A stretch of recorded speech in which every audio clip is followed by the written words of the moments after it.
What is up, my Pika crew? This is the ThePikaWu, and welcome to a 5th generation Wi-Fi battle. This one is going to be a battle against a guy called PokeGamer, and it's going to be a underused tier match.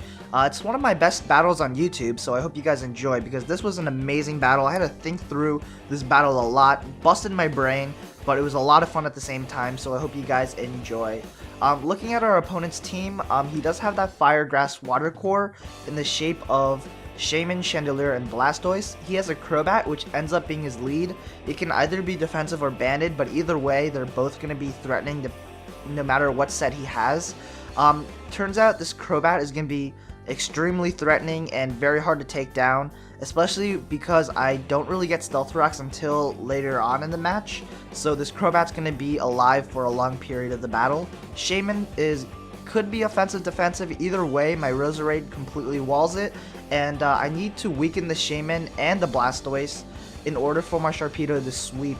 Registeel poses really no threat other than the fact that he can set up Stealth Rocks and take hits, but really my offensive core of Heracross and Chandelier can deal with that. Chandelier, my opponent's Chandelier, is going to be very dangerous. It destroys my defensive core, which is Roserade and Gligar, and really he can take advantage of that and probably deal a ton of damage to my team, especially when my own Chandelier is gone. Blastoise, it's probably going to be standard defensive. Looking at its team structure, I highly doubt it's a one of those unorthodox offensive sets. He's definitely going to be standard with Rapid Spin. Heracross is going to be a big threat because any Heracross on any team is a big threat to like every team.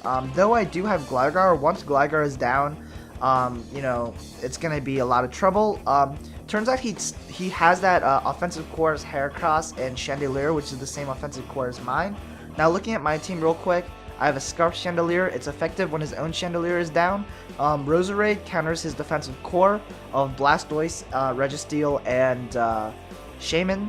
Gligar is very good for Heracross and Crobat, though Crobat's taunt hinders my setting up of rocks. Heracross, I can play around nicely with Heracross, though because I'm choiced in some way, he can play around with it as well. Especially because he has two Pokemon that quad resist my stab moves, being that Chandelier and Crobat. Raikou, it's an Expert Belt set. I can bluff the choice. It's not really that useful except for the fact that I can Volt Switch and get Switch Initiative against Pokemon such as Blastoise and Crobat. And I have Sharpedo, which I can hopefully sweep his team with. But I do need that Blastoise and Shaman down. So that's my team. I hope you guys enjoy, and yeah. So I'm going to lead off with a Scarf Chandelier, actually anticipating him to lead off with the Registeel to want to set up Stealth Rocks for his turn, but he's going to lead off with Crobat, probably predicting me to lead off with the Roserade. I can take a Brave Bird as long as he's not banded, but I don't want to, and the main reason is because I want to conserve my Chandelier at maximum health because it threatens his team. Especially with Stealth Rocks up and taking a Brave Bird early on in the match, my Chandelier will have a very reduced livability, something that is not advantageous for me. So I'm going to switch out into Raikou to take the hit. Looking at the Brave Bird damage, I'm pretty sure he's a defensive set, and I know he's not going to want to take a potential Specs Volt Switch, which I'm actually not Specs, I'm Expert Belt like I said before. I am going to bring in my Roserade here because I can go for the Sleep Powder and prevent him from setting up Stealth Rocks. Unfortunately, that's not the case because I do end up missing, and this is very big in the battle because since he does have the Stealth Rocks up now, and because I lack a spinner on my team, he's going to put a lot more offensive pressure on my team, something that is very uncomfortable to have. Especially because he has a relatively balanced offensive team.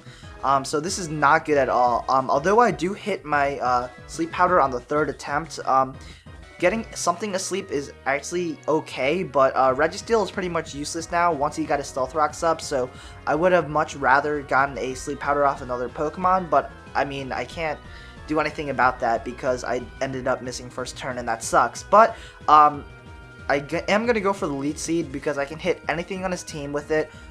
If he does want to go into Shaman to take the Leech Seed, that's a dumb play because I can hit him with a Sludge Bomb. He ends up going to Crobat. Because I don't have Stealth Rocks up just yet, this Crobat's going to be threatening because he can switch into my Roserade and threaten me out without taking any Stealth Rock damage. I do have a counter, which is Gligar, and he shows me his taunt here, so I can't really go for the Stealth Rocks here, but I know he's going to U-turn since he can't do anything else. He could potentially Super Fang if he has it. He would have gone for it if he did have it there, so he doesn't have it. I'm going to go for the U-turn as well, knowing that he's probably going to go for the U-turn and I can get the switch advantage again.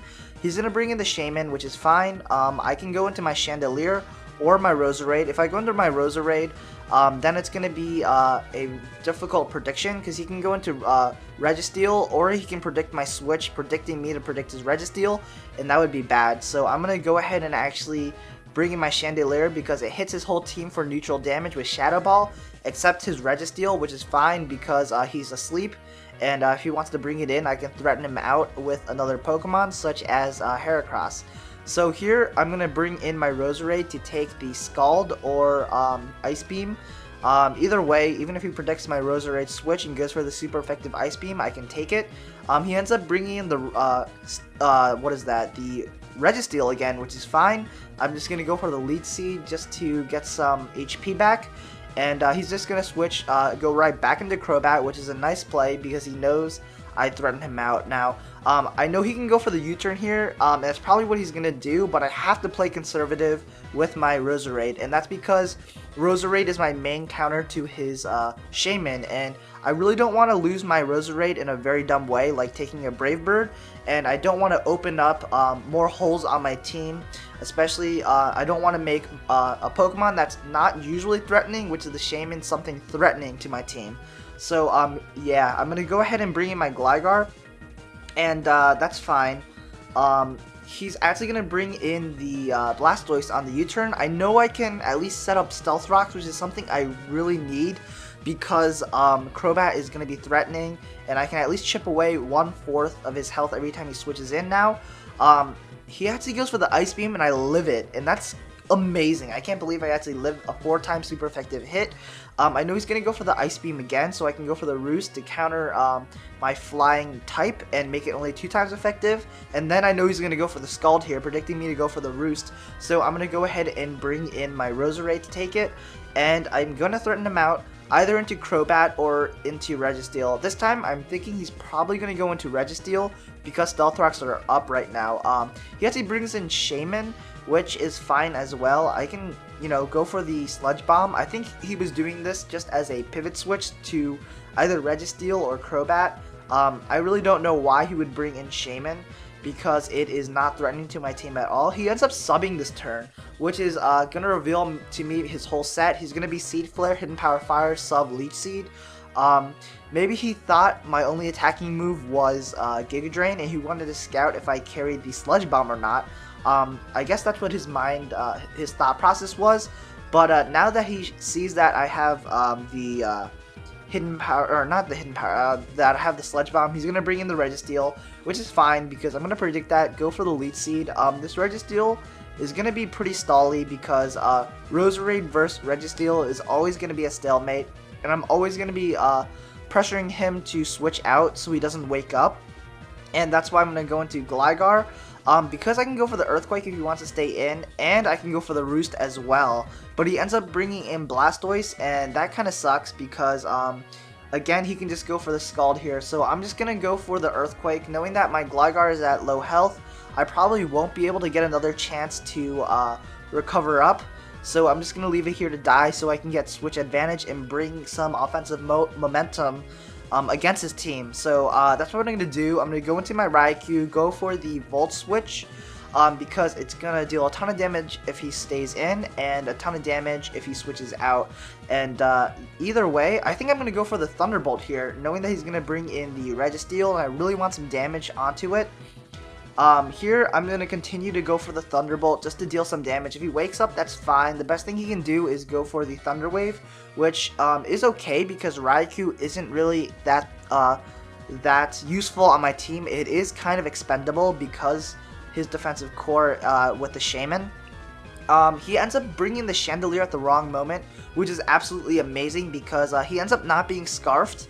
I was just going to go for the Volt Switch to sack, and if he wanted to switch out anticipating me being Scarfed, I can Volt Switch out. Ends up working out because he's probably Specs in the end, and now that I take down this Chandelier, he's pretty much open to a lot of Chandelier's hits, so I can try to bring in my Chandelier and try to deal some damage against his team.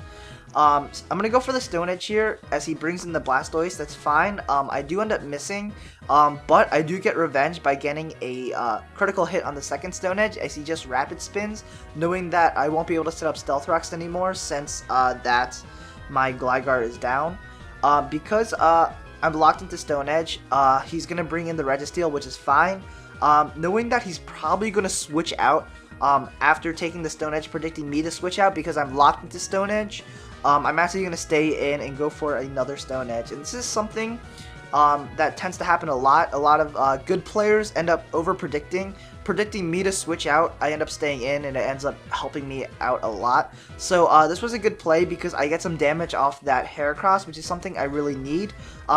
If he has Aerial Ace, he can take me out, but other than that, I can at least live a hit. And I'm just going to try to take down this Heracross with a final Stone Edge. Looking at the damage, he could possibly be Adamant, and the fact that I outsped him, and the fact that he doesn't want to risk the potential speed tie, hints that he's probably an Adamant nature. That's fine, I guess, but I still really don't know if he's Jolly or Adamant even at the end of the battle. Here, he brings in the Registeel. That's fine. If he wants to predict my Chandelier switch in by going right back into Heracross again, doing the same thing, that would be a very smart play on my opponent's part, but he ends up burning off a turn of sleep, not wanting to risk me predicting his switch again by staying in and going for the Stone Edge again. This time, so that's good for me because I bring in my Chandelier and he's pretty much forced to fodder something. He ends up foddering his Blastoise because it's low on health. He does bring in the Heracross here. Unfortunately, I am Modest Scarf, so he can outspeed me and pull off an Earthquake. If he's Adamant, he pretty much has like a 90% chance to take me out the Sharpedo, but I live with 1. So that's a minimum damage roll for an Adamant Heracross, so, or a medium-high damage roll for a Choice Scarf Heracross, so or Choice Scarf Jolly Heracross, I mean. So I still don't know at this point if he is Jolly or Adamant, and the fact that he switched here makes me think that he's Adamant, but the whole match I was still kind of confused, and I just wanted to play it safe. I just assumed that he was Jolly the whole time. So Raikou here is going to go for the Hidden Power Ice. I do carry the Expert Belt. Hopefully I can take him out in one hit because he's pretty low on health, but he lives. He told me he lives with 1 HP, which kind of sucks, but like I said before, Raikou is pretty expendable on my team. Just because the fact that he's not really a hard hitter because he's Expert Belt and Timid Nature. So here I'm going to bring in my Heracross because I can take him out with the Close Combat. He ends up going for the Crobat switch in, which is kind of smart, though I thought he would just want to fodder off the Shaman because it's kind of useless on his team because I have a Roserade, and he doesn't want to risk. I thought he didn't want to risk bringing in Crobat on a potential Stone Edge, so unfortunately it doesn't really work out. Puts me in a predicament because I'm predicting him to actually go for the Brave Bird here. That's why I'm going to sack my Roserade just to get some recoil damage, but he ends up roosting, which is bad because he's going to be back at full. But knowing that I am going to die from my Brave Bird, but I can get some nice recoil damage, I can actually bring in my Chandelier on the next turn and try to take him out with the Fire Blast. But here, this puts me in a situation where I have a very good potential to lose, because had he conserved his Crobat, he would be pretty much guaranteed to win at this point. But luckily for me, he actually does stay in, maybe thinking he could take a Fire Blast, or maybe thinking he could take a Flamethrower, because I revealed to him that I had Flamethrower when I took down his Blastoise, and maybe he thought because Flamethrower is base 95 attack, that he can live it, but I carry Fire Blast as well, so that extra damage probably was a very big difference, because now he stayed in with the Crobat, and he's going to die. So he's going to bring in the Heracross. It's Heracross versus Heracross. Here's the moment of truth, if he's Adamant or Jolly or not, and I outspeed, so he is going to be Adamant indeed, or he's just very unlucky. But later on he told me he is a Adamant Heracross. So this is good because the last 2 Pokemon he has is a Shaman low on health and a Registeel. So I will be able to take both of them out with the Earthquake, and that is going to be the game. Very, very close because I believe I have this Heracross as my last Pokemon left. So yeah, this is going to be the game, and thank you for watching my battle. It's going to be ended up a 1-0, I think, and in my favor. So if you guys like this battle, feel free to leave a like, a favorite, and a comment. And this is the ThePikaWu. Thank you for watching my battle, and peace out, guys.